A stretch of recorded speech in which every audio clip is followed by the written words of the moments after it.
Boa noite, irmãos. A graça e a paz do nosso Senhor Jesus sejam com todos. Mais uma vez, né, irmãos? Mais um domingo. Nós glorificamos, bendizemos e exaltamos o nome do Senhor. Porque, de fato, Ele nos concede uma rica e preciosa oportunidade. E como sempre diz o nosso irmão Abílio, nós só vamos ter a ideia, a compreensão exata desse tempo na eternidade, quando nós estivermos diante do nosso Senhor. O quão abençoado e o quão privilegiado nós somos de poder livremente nos reunir em torno do nome do Senhor. E essa reunião ela tem um caráter diferente. Essa reunião não é para pedir nada. Essa reunião não é de aprendizado. Essa reunião é única, exclusivamente para adorar e bendizer o nosso Senhor e Salvador, Jesus Cristo. É com esse intuito que nós nos reunimos aqui nessa noite. Mas nós sabemos que por nós mesmos isso é impossível. Então, já de olhos abertos, nós oramos ao Espírito Santo para que Ele conceda esse tempo. Para que Ele conduza, melhor dizendo, esse tempo. Para que de fato haja uma genuína e uma verdadeira adoração do povo de Deus que se reúne aqui nessa noite. Amém? Vamos ter mais um tempo de oração e depois vamos meditar um pouco na palavra do Senhor. Bendizemos, amado Senhor, o Teu nome santo. Nós somos tão gratos a Ti, Senhor, por esse tempo. Gratos a Ti por essa preciosa oportunidade. Senhor, quando nós olhamos para a nossa vida de outrora, nós não tínhamos esperança, Senhor. Nós estávamos desenganados, mas um dia o Senhor entrou na nossa vida, mudou a nossa história. E hoje, Senhor, nós temos uma viva esperança. E essa esperança atende pelo nome de Jesus Cristo, o nosso Senhor e Salvador, o nosso bendito Redentor. Louvamos, bendizemos e exaltamos sim o Teu nome santo, Senhor. Porque somente o Senhor é digno de todo louvor, de toda honra e de toda a adoração. Conduz esse tempo, Santo Espírito, para a glória e honra do nosso bendito e maravilhoso Senhor. Amém. Irmãos, vamos abrir lá em 1 Coríntios, no capítulo 11, o verso é o 26.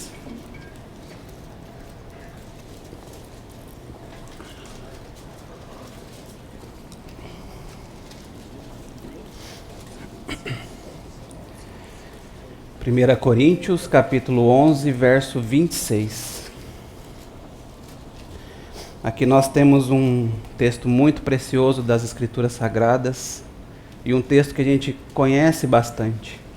Inclusive, a hora que a Claire começou a orar, eu falei, ela adivinhou o texto que eu ia compartilhar nessa noite. Glórias ao Senhor. Bendito Senhor. Então, 1 Coríntios capítulo 11, verso 26, vai dizer para nós assim: porque todas as vezes que comerdes este pão e beberdes este cálice, anunciais a morte do Senhor até que venha. Então, como eu disse para os meus irmãos, esse é um texto muito precioso das Escrituras Sagradas. E nesse texto nós encontramos o motivo pelo qual nós nos reunimos em torno dessa mesa. E nós nos reunimos, meus irmãos, com o intuito de anunciar, declarar e proclamar o sacrifício perfeito de Cristo. Quando nós nos reunimos em torno dessa mesa, nós nos lembramos que Ele, sendo Deus, se humilhou, se fez homem, desceu até essa terra, e aqui Ele viveu uma vida conforme a vontade de Deus o Pai, e que em nenhum momento sequer Ele pecou. Mesmo diante de tanta perseguição, mesmo diante de tanta oposição, o nosso bendito e maravilhoso Senhor, Ele se manteve fiel. E Ele foi fiel ao Pai até o fim.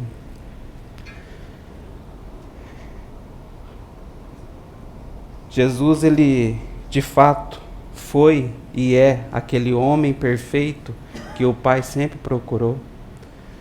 Esse é o nosso Senhor Jesus, como cantamos há pouco, Ele é o varão aprovado por Deus.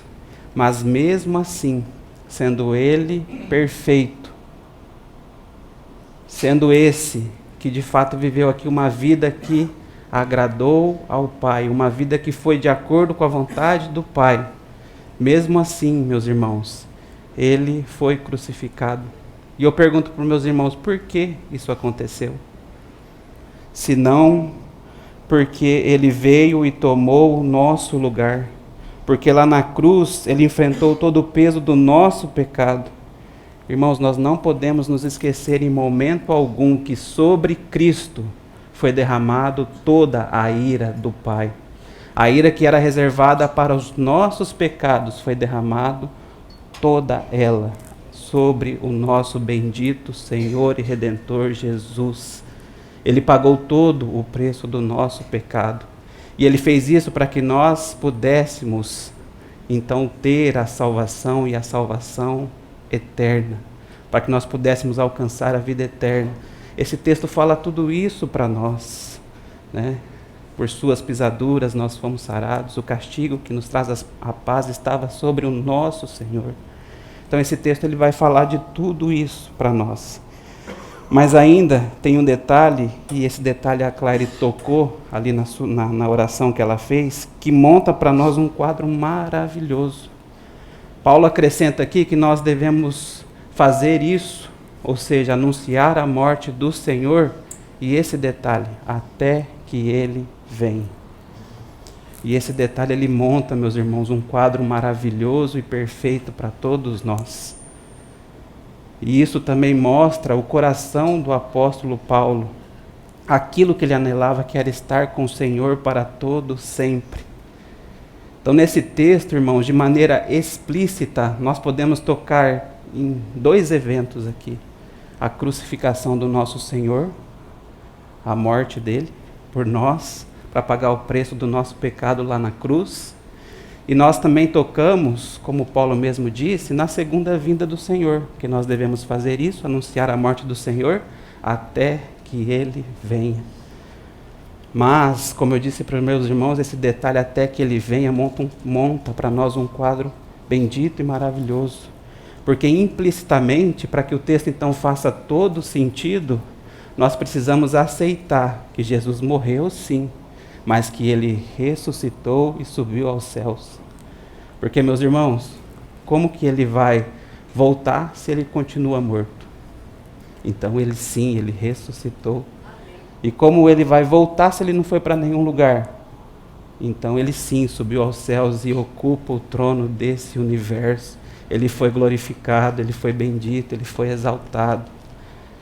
Então, esse quadro maravilhoso para nós, em todo esse texto, nesse versículo, nós vemos então esse quadro da crucificação, da ressurreição, da ascensão e da segunda volta do Senhor Jesus. Então tudo isso que temos diante de nós aqui forma para nós um conjunto maravilhoso de acontecimentos que não podem ser separados. Cada evento, desde a morte do Senhor Jesus, carrega em si o selo da aprovação divina sobre a obra que foi realizada. E é isso que faz dessa obra algo vivo, poderoso e de fato salvador para todos nós. Então é um quadro precioso. Como eu disse, temos aqui crucificação, ressurreição, ascensão e a segunda volta do Senhor Jesus. Mas eu queria tocar em um evento aqui específico, porque na minha concepção, e isso a gente consegue ver na palavra também, é um dos eventos que mais sofre ataque do inimigo, que especificamente é o evento da ressurreição. Esse evento, como eu disse, é o principal deles, que sofre ataques do inimigo na tentativa de levar muitos a crerem que ela não aconteceu. E se assim ele conseguir, ele vai desqualificar toda a obra que o Senhor realizou. Isso porque, meus irmãos, o cristianismo é a única religião fundamentada na fé de que o seu líder ou fundador, não sei se nós conseguimos aqui uma palavra mais adequada, mas o cristianismo ele é fundamentado na fé que o seu líder é um líder que passou pela morte, mas que ressuscitou e vive para sempre. Então, de fato, a ressurreição é um dos eventos que mais sofrem ataque do inimigo. E isso a gente não precisa ir muito longe para a gente ver isso acontecer. Logo após o Senhor Jesus ter ressuscitado, lá em Mateus 28, nós vamos ver essa realidade. Se cria a primeira tentativa de desacreditar a ressurreição do nosso Senhor Jesus. Os irmãos estão lembrados, conhecem a passagem. Os guardas vão até os sacerdotes, os anciões ali daquele tempo, contam para eles o que aconteceu, com detalhes muito provavelmente. E o que eles fazem? Eles oferecem para aqueles guardas dinheiro e proteção para que eles então mentissem sobre o que aconteceu. E a mentira que eles pediram para que eles pudessem contar então é que os discípulos do Senhor Jesus foram de noite ao túmulo e enquanto eles dormiam roubaram o corpo do nosso Senhor Jesus.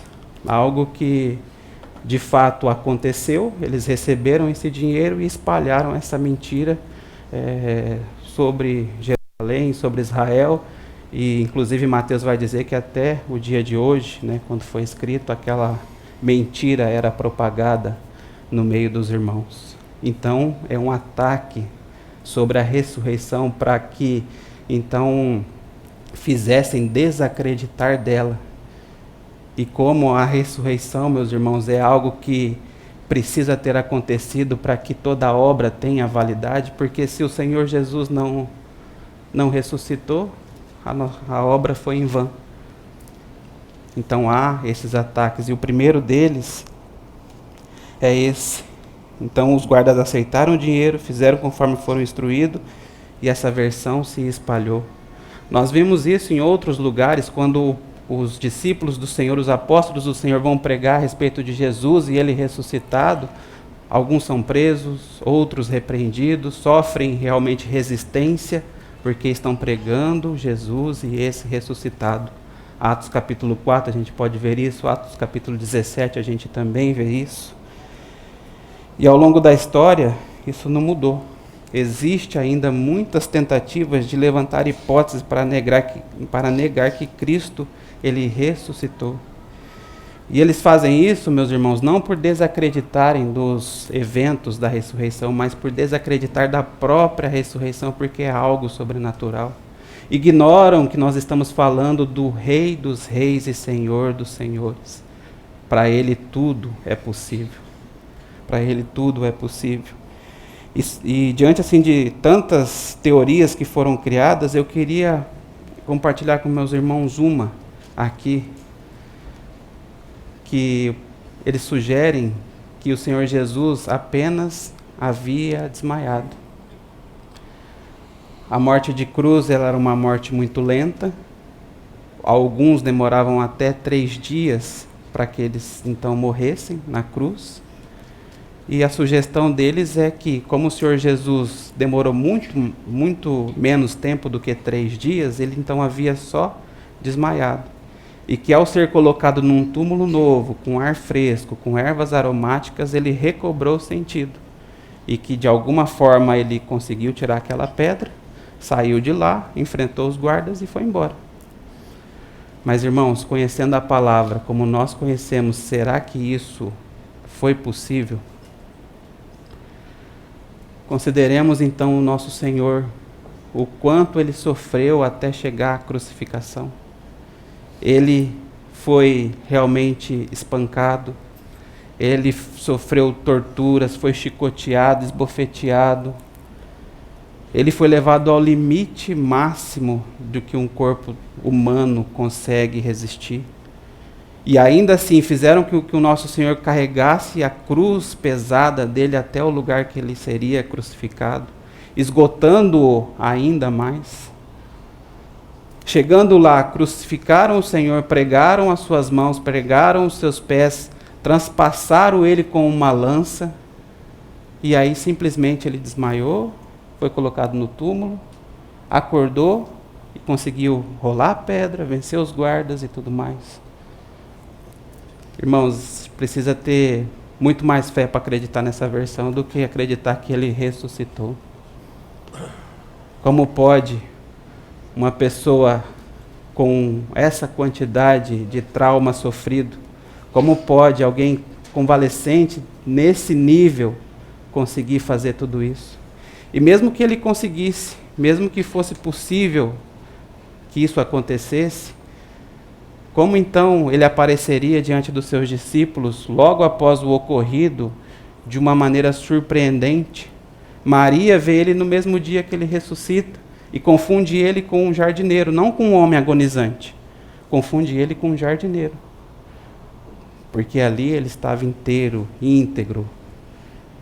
Ele não estava padecendo, porque na verdade ele tinha ressuscitado. Então são muitas tentativas de tentar realmente desacreditar a ressurreição do nosso Senhor. Alguns dizem que as mulheres, por estar com os olhos marejados, erraram o túmulo do Senhor Jesus, né? Foram no túmulo errado, aí estava vazio, então ele ressuscitou.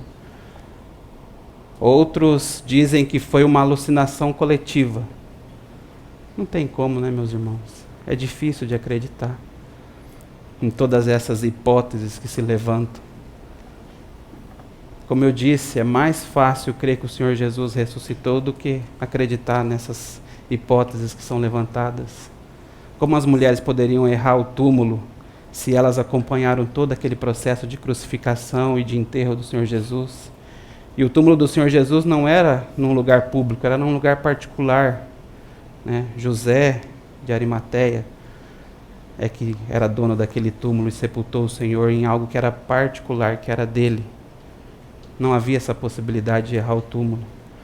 Como também não tem como muitas e muitas pessoas terem alucinações ao mesmo tempo, né? Por conta de um trauma. Uma ou outra talvez, mas a palavra diz que o Senhor Jesus apareceu para 500 irmãos de uma vez só. 1 Coríntios vai dizer isso. Então, igualmente impossível. Não tem como tantas pessoas terem a mesma alucinação. Meus irmãos, para nós a doutrina da ressurreição é um ponto inegociável. Ela ocupa a posição central da nossa fé. Porque se assim não for, o próprio apóstolo Paulo nos adverte. E eu quero que os irmãos escutem esses textos com bastante atenção. Não precisa abrir. Mas vai estar lá em 1 Coríntios, no capítulo 15. A palavra vai dizer assim: se não há ressurreição de mortos, também Cristo não ressuscitou. E se Cristo não ressuscitou, logo é vã a nossa pregação e também é vã a vossa fé. E se Cristo não ressuscitou, é vã a vossa fé e ainda permaneceis nos vossos pecados. Se esperamos em Cristo, só nesta vida somos os mais miseráveis de todos os homens. Então, meus irmãos, a doutrina da ressurreição ela ocupa uma posição central na nossa fé. E como eu disse, não tem como desligar uma coisa da outra. Ele morreu, mas ele precisou ressuscitar para que, de fato, essa obra dele pudesse ter um valor salvífico para todos nós. E, como eu li agora, né, se não há ressurreição de morto, Cristo também não ressuscitou. E se ele não ressuscitou, é vã nossa pregação. Nós permanecemos ainda nos nossos pecados, mas não é essa a nossa realidade. Nós cremos que o nosso bendito Senhor, ele morreu sim, mas ele ressuscitou. E sem a ressurreição, a morte do Senhor teria sido em vão. A ressurreição é a chancela de Deus sobre a obra de Cristo, tornando-a eficaz e de valor salvador para todos nós. A ressurreição é a chancela dessa obra que o nosso Senhor Jesus fez. E, meus irmãos, pode soar de uma forma paradoxal, mas quando nós olhamos para a cruz do Senhor, ali a gente vê que morreu o autor da vida. E quando nós olhamos para essa mesa, nós anunciamos a morte daquele que vive. Isso é impressionante, não é, meus irmãos? Na cruz, nós contemplamos a morte do autor da vida. E aqui nessa mesa, nós anunciamos a morte daquele que vive. Esse é o nosso Senhor. Esse é o nosso bendito Redentor. E nós cremos totalmente nessa realidade da ressurreição. E por isso nós estamos aqui nessa noite, porque essa realidade da ressurreição traz para nós uma viva esperança. E assim nós podemos dizer, tal como Paulo disse, de fato Cristo ressuscitou de entre os mortos e foi feito as primícias dos que dormem. O nosso Senhor, Ele ressuscitou sim. Ele está vivo e reinando para todo o sempre. E essa é a nossa esperança de que Ele está no trono desse universo e que Ele voltará para nos buscar e estaremos com Ele para sempre. Então, o nosso anelo deve ser o mesmo que foi o anelo de Paulo, quando ele diz que nós devemos fazer isso, anunciar a morte do Senhor até que Ele venha. E nós desejamos realmente que esse até que Ele venha não demore muito, porque nós queremos estar com esse bendito e maravilhoso Senhor que reina sobre todas as coisas. Mesmo com essa certeza, meus irmãos, que Ele ressuscitou, a palavra ainda nos dá muitas evidências concretas de que Jesus ressuscitou. E eu quero rapidamente apresentar aqui algumas delas para os meus irmãos. A primeira evidência, e a mais concreta, é que o túmulo está vazio. E houve também muitas testemunhas do nosso Senhor Jesus. Como explicar um túmulo vazio, meus irmãos? Ambos concordam que o túmulo está vazio, tanto amigos como inimigos concordam que o túmulo está vazio. Né? Então só havia duas possibilidades: ou ele foi tirado ali por mãos humanas, ou ele foi tirado ali por mãos sobre-humanas. Sobre-humanas ele teria ressuscitado, e humanas só podia ser então duas: inimigos ou amigos. Os inimigos não tinham motivo para tirar ele de lá. O que eles ganhariam criando então uma farsa de que o Senhor Jesus ressuscitou? E os amigos não podiam tirar ele de lá. Como enfrentar guardas, rolar pedra tão pesada? Então, meus irmãos, o túmulo está vazio. E várias testemunhas viram o nosso Senhor ressurreto. A palavra vai dizer que Pedro o viu, os discípulos o viram, Maria Madalena o viu. Paulo vai dizer que ele foi visto por 500 irmãos, e no escrito de Paulo em 1 Coríntios 15 ele ainda fala que muitos daqueles viviam na época que ele escreveu essas palavras. Ele fala que Tiago viu o nosso Senhor Jesus ressurreto, e ele ainda depois vai falar que também a ele apareceu o Senhor Jesus ressurreto como um nascido afora de tempo. Então, além do túmulo estar vazio, várias testemunhas viram o nosso Senhor ressurreto. E não viu na penumbra da noite, viu ele em plena luz do dia, com corpo físico, aquele corpo com o qual ele havia sido realmente sepultado. E ainda mais, viram ele manifestar algumas coisas que nós não podemos fazer. Por exemplo, ele era reconhecido algumas vezes, outras vezes não, ele desaparecia. Ele não precisava abrir a porta para entrar num lugar, ele simplesmente, matéria não existia para ele, ele entrava. Então, o túmulo está vazio, e essa é a primeira e grande evidência que nós temos. E muitas testemunhas o viram. A segunda evidência que a palavra vai nos mostrar é o testemunho dos próprios discípulos e também da igreja após a ressurreição do nosso Senhor Jesus.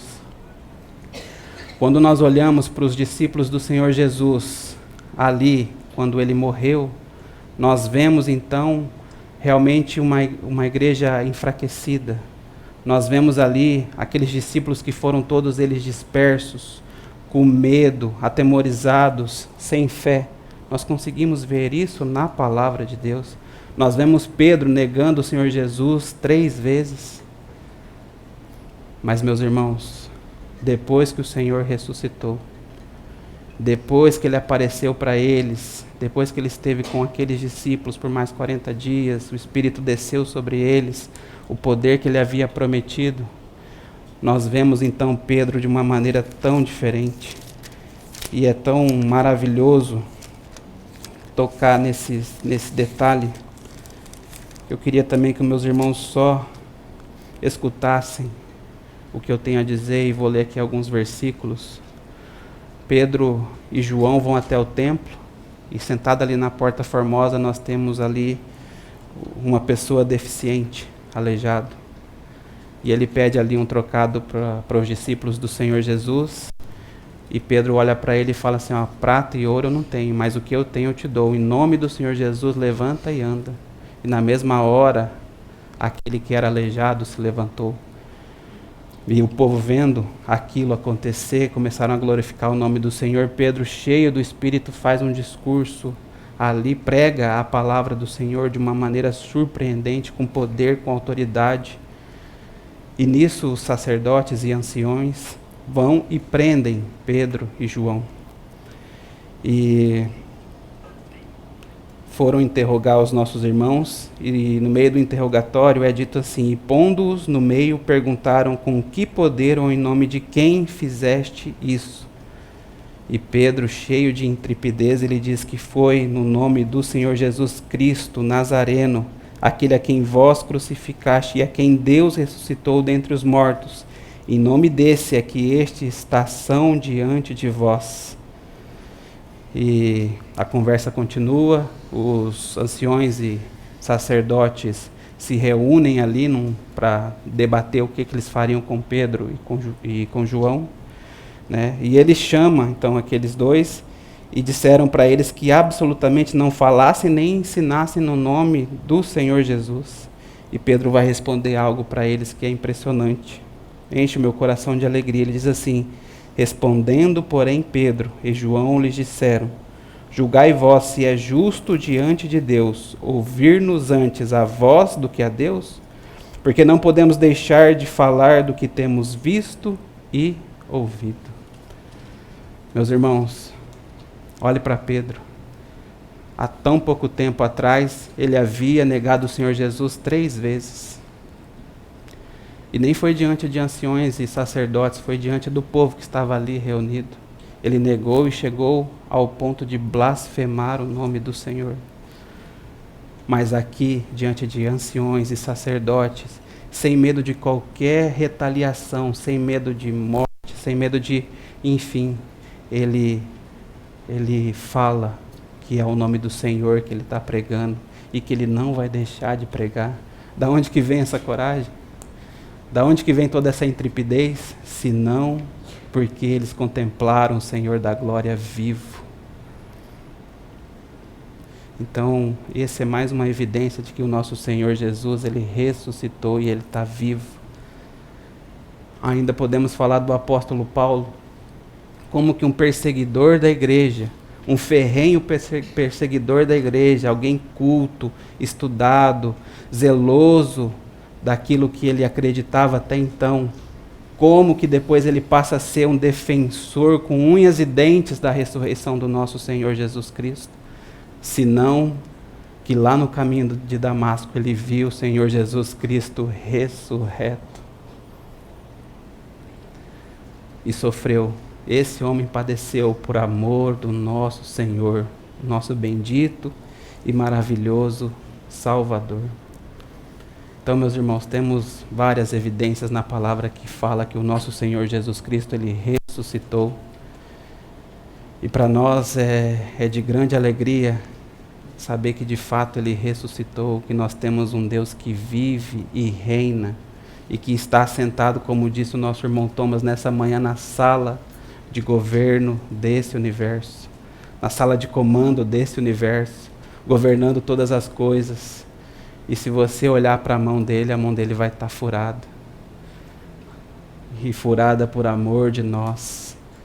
Na ressurreição é demonstrado todo o poder e toda a autoridade que ele tinha. É demonstrado que de fato Deus aceita a obra que ele realizou como suficiente, como realmente algo que não precisa de nenhum tipo de acréscimo. E eu quero encerrar esse tempo dizendo para os meus irmãos Na verdade, lendo aqui alguns versículos, Lucas vai nos dizer, quando relata a morte, a ressurreição do Senhor Jesus, as mulheres chegam então até o túmulo, vê aquele túmulo aberto, não vê o corpo do nosso Senhor Jesus, ficam meio que desesperadas, aparecem dois homens com vestes resplandecentes diante delas, e um deles pergunta: por que buscai o vivente dentre os mortos? O nosso Senhor, Ele ressuscitou. A morte não pôde vencê-lo. Ele venceu a morte. Tragada foi a morte pela vitória do nosso Senhor. Por que buscai o vivente dentre os mortos? Em Apocalipse, no capítulo 1, vai dizer assim para nós no verso 18, vou ler o finalzinho do 17: não temas, eu sou o primeiro e o último, e o que vivo e fui morto, mas eis aqui estou vivo para todo o sempre. Tem um irmão do passado que ele sugere um diálogo do guarda que cuidava ali do túmulo do Senhor Jesus, quando ele chega em casa depois dos acontecimentos da ressurreição. E então, em conversa com a esposa dele, isso é só uma sugestão, né? Obviamente nós não temos isso registrado, mas ele vai falar que, olha, quase agora de manhã, ainda estava escuro, a terra tremeu, houve como se fosse relâmpagos, a pedra foi removida do lugar. Quando nós conseguimos recobrar a consciência, nós vimos então um anjo assentado sobre aquela pedra. Entramos, fizemos uma vistoria no túmulo, mas ele não estava lá. O corpo dele havia desaparecido. Sabe por quê, meus irmãos? O nosso Senhor Jesus, Ele ressuscitou e vivo está. Então, meus irmãos, nós anunciamos de fato a morte daquele que vive e daquele que reina pelos séculos dos séculos, que é o nosso bendito e maravilhoso Senhor. A Ele toda a honra, toda a glória e todo o louvor. Amém.